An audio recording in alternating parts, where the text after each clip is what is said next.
10 ఏళ్ల క్రింది వరకు హీరోలకు సినిమాకు 50 కోట్ల రెమ్యూనరేషన్ ఇస్తేనే అమ్మో అనుకునేవాళ్ళు. కానీ ఇప్పుడు 50 కోట్లు అనేది చాలా కామన్ అయిపోయింది. మీడియం రేంజ్ హీరోలు కూడా సినిమా 30 కోట్లు కావాలి అంటున్నారు. వాళ్ళ మొత్తం సినిమా కలిపి 50 కోట్లు కూడా వసూలు చేయదు. అలాంటి వాళ్ళు కూడా ఒక్కో సినిమా కోసం 30 కోట్లకు పైగా పారితోషికం అడుగుతున్నారు. సినిమాకయ్యే బడ్జెట్లో దాదాపు 60% హీరో రెమ్యూనరేషన్ ఉంటుంది అంటే అతిశయోక్తి కాదు. అలా ఎందుకు ఇస్తున్నారు అంటే నిర్మాతకు మరో ఆప్షన్ లేదు. కొన్ని పరిస్థితులకు లోబడి నిర్మాత కూడా ఏమీ మాట్లాడలేకపోతున్నాడు.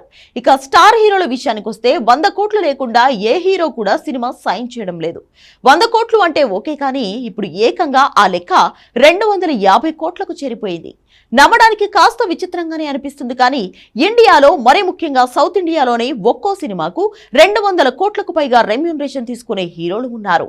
కావాలంటే రజనీకాంత్ తీసుకోండి. కోలే సినిమా కోసం ఈయన దాదాపు 180 కోట్ల రెమ్యూనరేషన్ తీసుకుంటున్నట్లు తెలుస్తోంది. జైలర్ 2 కోసం ఏకంగా సన్ పిక్చర్స్ ఈయనకు 260 కోట్లు ఇస్తున్నారని తమిళనాట ప్రచారం జరుగుతోంది. జైలర్ సినిమాకు నికరంగా 500 కోట్లకు పైగా లాభాలు వచ్చాయి. దాంతో సీక్వెల్ పై ఉన్న క్రేజ్ దృష్ట్యా రజనీ కూడా భారీ పారితోషికం తీసుకుంటున్నాడు. ఇక విజయ్ కూడా తక్కువేం తినట్లేదు. ఆయన చివరి సినిమా కాబట్టి జననాయకన్ కోసం 250 కోట్లు తీసుకుంటున్నట్లు తెలుస్తోంది. కన్నడ నిర్మాణ సంస్థ కేబిఎన్ ప్రొడక్షన్స్ విజయ్ అడిగినంత ఇచ్చేశారు. అల్లు అర్జున్ కూడా ఇప్పుడు అఖిల్ సినిమా కోసం 150 కోట్లు పారితోషికం, అలాగే 15% వాటా తీసుకుంటున్నాడు. ఈ రెండు కలిపితే ఆయన రెమ్యూనరేషన్ దాదాపు 270 కోట్లకు పైగానే ఉంటుంది.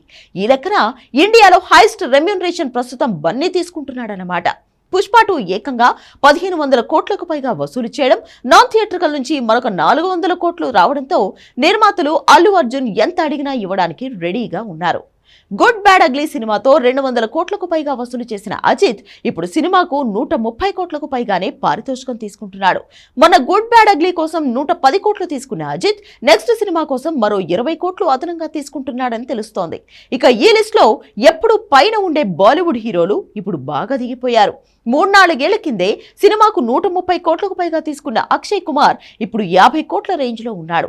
సల్మాన్, షారూక్, అమీర్ ఖాన్ లాంటి హీరోలు బయట నిర్మాతలతో కాకుండా సొంతంగా సినిమాలు చేసుకుంటున్నారు. ప్రస్తుతం ఇండియన్ ఇండస్ట్రీలో సౌత్ హవా నడుస్తోంది.